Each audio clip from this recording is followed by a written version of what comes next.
Brought to you by ExpressCare Health and Skin Center. Get in, get out, get better. Welcome back to Healthy Living. If you're just joining us, we're talking about Down syndrome. Joining me once again is ExpressCare's Dr. Jitka Lom, and she's ready to answer some of your questions. Sure. So we're talking about Down syndrome. What exactly are some of the risk factors? Well, you mentioned earlier if there's a family history in the family of Downs. The other most important one is maternal age, meaning at age 35, up to about age 35, the risk of having a Down syndrome child is less than 1%. At age 44, it rises to about 3%, and higher than that, the risk keeps going up exponentially. So for those women who are delaying childbirth, be aware that you have a higher chance of having that type of chromosomal abnormality. So try to have your children before 35 if you can. And, you know, I actually know a lot of people with children or family members with children who do have Down syndrome. So is this something that's common here in Guam? Yes, it's equally common pretty much around the world as far as I know, and depending again on the age group of the woman having the child.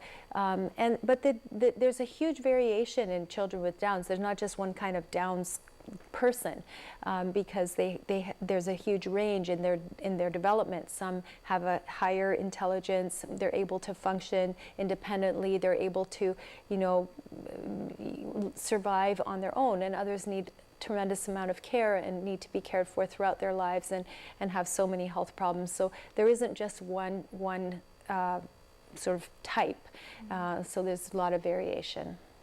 Okay, so say during your pregnancy you get screened and you find out your child may or does have Down syndrome. You said it varies, but can you expect, I mean, is there a chance that that child could live a full and, you know, happy life?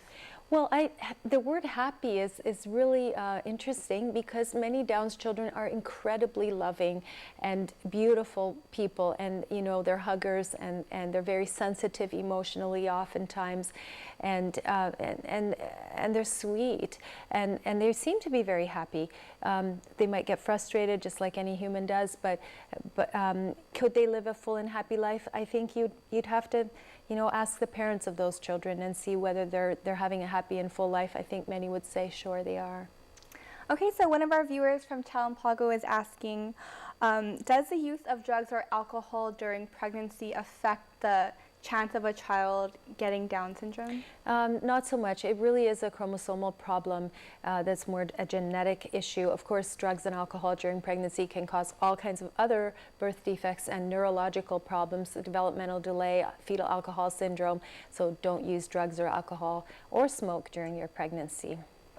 Okay, and so for adults, so someone who does live a long life with the disease, are they able to, are they sterile or? Yeah.